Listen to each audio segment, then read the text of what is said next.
Programa Na Dimensão do Espírito.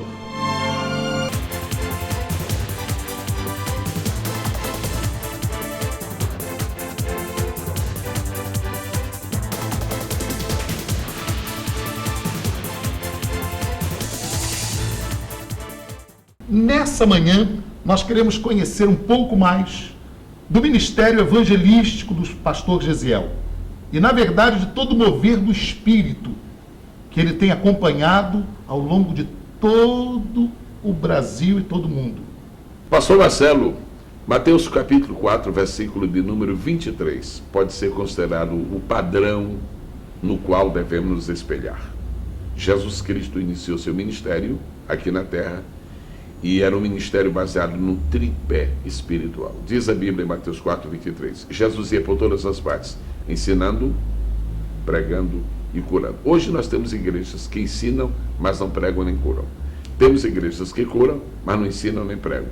E temos igrejas que pregam, mas não ensinam nem curam. O ministério completo, o ministério pleno, o ministério efetivo, o ministério neotestamentário é o ministério que cumpre essas três atividades. Eu tenho tido o privilégio de Deus, sou muito grato a Deus por isto, de me permitir durante esses anos de estar ocupado com o ensino da palavra. Se não há ensino, não há edificação. Se não há edificação, não existe estabilidade. Se não existe estabilidade, não existe prosperidade. Se não existe prosperidade, nós estaremos a um passo da derrota, do fracasso. Então, ensino, é preciso ensinar o povo de Deus. A segunda parte do ministério de Jesus era a pregação, a proclamação do Evangelho. O ensino é para aqueles que já estão começando a um conhecimento mais íntimo e experimental do Senhor. A pregação é para aqueles que estão fora e precisam ser arrebanhados, pescados e vir então como ovelhas para o redil. Mas depois vêm os milagres. Eles também são importantes. Eles representam a provisão de Deus, o suprimento de Deus para os males do corpo, para os males da alma, para os males da mente, para eventuais distorções que ocorram dentro do ser, dentro do espírito da pessoa. Eu tenho um senso de gratidão muito profundo para com o Senhor por me haver permitido estar ocupado destes anos com o ensino, com a pregação e com a cura, ou seja, com os milagres. Graças a Deus por isso. Por todos os anos desse ministério, temos encontrado pessoas que têm sido abençoadas. Qualquer pregador que deseje ter sucesso no seu ministério, peça a Deus habilidade para ensinar, inspiração para pregar e autoridade para operar milagres. Maravilha. Eu considero o seu ministério, pastor Gesiel, um ministério apostólico. Não seria demais classificá-lo como o apóstolo do avivamento. Afinal de contas, durante toda a sua vida, talvez essa tenha sido o seu tema principal, a sua mensagem maior, a mensagem do avivamento. Não é exatamente o que o Brasil está precisando hoje, pastor Gesiel? Ou o avivamento? De apóstolos ou de avivamento? Dos dois. Dos dois. Nós herdamos coisas extraordinárias dos nossos pioneiros. Deus nos concedeu um legado fabuloso, enriquecido e enriquecedor. Porém, nós somos obrigados a confessar que houve algumas poucas, porém singulares, deficiências de herança dos nossos pioneiros. Os nossos pioneiros não ensinaram à igreja nascente no Brasil que existem 5 ministérios.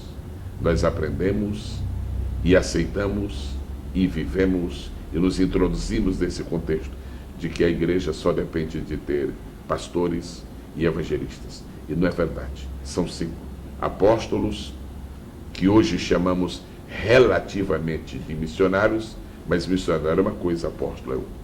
Profetas, aquelas pessoas que ministram a palavra de Deus com inspiração e com revelação. Hoje há muita gente inspirada, mas não basta a inspiração, é preciso a revelação.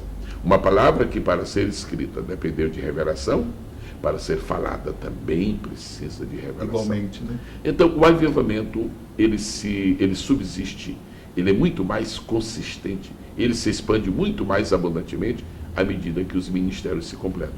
Nós deixamos os apóstolos de lado e hoje eles estão substituídos pelos, entre aspas, presidentes. O ministério de presidente não existe na Bíblia, existe o de apóstolo. Deus permita que venham apóstolos verdadeiros. Nós reconhecemos que há apóstolos. Neles Július Nelson, quando morreu, eu estive no sepultamento dele. Um eminente líder brasileiro disse: aqui está um homem que foi o apóstolo da Amazônia. Mas nós não precisamos de apóstolos no esquife, nós precisamos de apóstolos na tribuna. Nós não precisamos de apóstolos mortos, precisamos de apóstolos vivos, porque o avivamento não é morto, ele também está vivo. Para o avivamento vivo, que haja apóstolos vivos. E esses apóstolos seriam de grande valia para uma safra de novos obreiros, que seriam então orientados e abençoados através do ministério experiente desses homens. Sem dúvida alguma. A Bíblia Sagrada diz em Atos capítulo de número 13 que na igreja em Antioquia havia apóstolos e profetas. O apóstolo é o que funda trabalhos, o apóstolo é o que prepara obreiros. A preparação de obreiros é um elemento fundamental para qualquer avivamento. Se nós temos a explosão do poder, mas não temos a efetiva sabedoria, esse poder poderá tender-se a ser desordenado e não produzir os efeitos salutares que o Espírito Santo gostaria que houvesse. E o pastor Gesiel esteve pregando, ministrando no SEB, curso de escatologia bíblica. Foi uma aula muito impactante, de fato de uma profundidade muito grande, onde nós podemos constatar que só falta um último sinal para a vinda do Senhor Jesus. Último. Todos os demais estão cumpridos. O Senhor tem sido absolutamente fiel. Os sinais que dependiam da ação maléfica de Satanás já aconteceram. Os sinais que dependiam de fenômenos da natureza já aconteceram. Os sinais relacionados com Israel já aconteceram. O sinal relacionado com o avivamento, que é a operação exclusiva de Deus, já aconteceu. Só falta um sinal, que é exatamente o que está dependendo da igreja do Senhor. Nós, como igreja de Cristo, estamos responsáveis por qualquer eventual atraso, retardamento na volta do Senhor. Porque o Senhor, para voltar, ele precisa que duas coisas aconteçam na terra. Primeira, que a pregação do Evangelho haja alcançado todas as áreas deste mundo. Não todas as pessoas, mas pelo menos todas as etnias. E em segundo lugar, é preciso que o número esteja completo. E ainda não está. Aleluia. Agora o grande avivamento, o último avivamento, ele já ocorreu? Ou o senhor crê que ainda virá um grande mover do Espírito sobre o Brasil e sobre o mundo? Eu creio que ele já começou. Como último preparo para a igreja? Ele já começou. Eu não tenho a menor dúvida que a eclosão do avivamento final já existe. Ele só não está sendo sentido em sua verdadeira dimensão porque a liderança da igreja, a nível local, a nível nacional e a nível mundial, não percebeu o ferver e o fervor do avivamento final. Mas nós já estão acontecendo movimentos extraordinários em todas as partes do mundo. O senhor que viaja pelo mundo constata isso, né? Em todas as partes do mundo. Por exemplo, a Guatemala está sendo sacudida por um movimento de avivamento evangélico nunca antes visto. Ela está agora alcançando 32% de evangélicos. Por exemplo, em países como o Iraque, a visão humana e política da guerra do Iraque é uma, a visão divina é outra. Está havendo um avivamento no Iraque. A obra subterrânea do Espírito na China permanece. O avivamento existe. Se nós deixarmos que ele aconteça sem que nós exerçamos pressão, nós vamos ver o despertar último, definitivo, maravilhoso. Você que está nos acompanhando agora, eu quero lhe sugerir, eu quero lhe entusiasmar, eu quero lhe convocar para ser parte deste poderoso avivamento, que é o último avivamento da face da terra. Ele tem dias contados. O Senhor está voltando, a igreja está sendo sacudida. Porque, pastor Marcelo, a igreja que vai subir não pode ser uma igreja anêmica, deprimida. Tem que ser uma igreja adoradora, uma igreja vibrante, uma igreja evangelizante e uma igreja poderosa, uma igreja vencedora. Nós não vamos entrar no céu como indigentes. Nós não vamos entrar no céu como perdedores. Entramos no céu como um batalhão de campeões, os verdadeiros campeões do Espírito do Senhor. Maravilha, graças a Deus. Pastor Gesiel, eu gostaria que o senhor deixasse uma palavra aos novos pregadores que estão nos assistindo agora.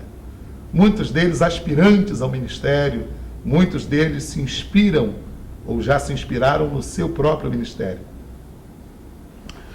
Se você está me assistindo agora e é um pregador do Evangelho, um jovem pregador, eu tenho o prazer e o privilégio de lhe oferecer Atos capítulo 20, versículo 24. Ele tem sido o textuário da minha vida. Não seria mal se você pudesse usá-lo de alguma forma como elemento de referência no seu ministério. Em nada tenho a minha vida por preciosa, dizia Paulo, contanto que cumpra com alegria a carreira e o ministério que recebi do Senhor, para dar testemunho do Evangelho da graça de Deus. Vamos desdobrar esse versículo rapidamente, não precisamos mais do que 1 minuto. Em nada tenho a minha vida por preciosa. Você tem que compreender uma coisa: seu ministério é mais precioso do que sua vida. O trabalho que você faz para Deus é mais importante do que você mesmo. Segundo, você tem que fazer esse trabalho com alegria. E nada tenho a minha vida por preciosa, contanto que cumpra com alegria. Terceiro lugar, há duas coisas que fazem parte do nosso trabalho espiritual: nossa carreira e o nosso ministério. Ministério é o dom que nós recebemos de Deus. Carreira é a oportunidade que nós temos ano após ano, dia após dia, de efetivar, de exercitar esse ministério. Finalmente, o ministério é esse: para dar testemunho do Evangelho da graça de Deus. Não damos testemunho de nós mesmos, de denominações, de circunstâncias. Damos testemunho do Evangelho da graça. Meu caro pregador jovem, pregue a graça. Viva na graça. Deixe-se inspirar pela graça. Mergulhe na graça. E você verá quão capaz é a graça de Deus quando alguém se deixa submeter àquilo que ela propõe para cada criatura. Vá, prossiga. E não esqueça, se você quer ter um longo tempo de ministério, seja humilde. Não tome lugar de ninguém. E, naturalmente, não ceda o seu lugar para outro, para que você cumpra eficientemente o que Deus lhe propôs. Maravilha. Depois de um incentivo desse, é realmente tomar essas palavras, empunhar a espada do Espírito e pregar com ousadia, porque com certeza Deus te usará. Eu quero agradecer muitíssimo, pastor Gesiel, a sua presença. É sempre uma satisfação tê-lo conosco. Por isso que o senhor não pode passar 6 meses sem visitar o Ministério Rema e nos abençoar. Obrigado, pastor. E eu queria dizer que a gratidão realmente é minha. Eu desejo muito sucesso, muito progresso para o irmão, pessoalmente, para a sua família, para a igreja, e que este programa tenha de Deus a oportunidade de ser um veículo especial para despertar milhares e milhares de vidas. Parabéns e prossiga sempre na dimensão do Espírito, porque a vitória é nossa, pelo sangue de Jesus. Amém. Você acompanhou a entrevista desta manhã com o pastor Gesiel Gomes. O programa Na Dimensão do Espírito volta já. Programa Na Dimensão do Espírito.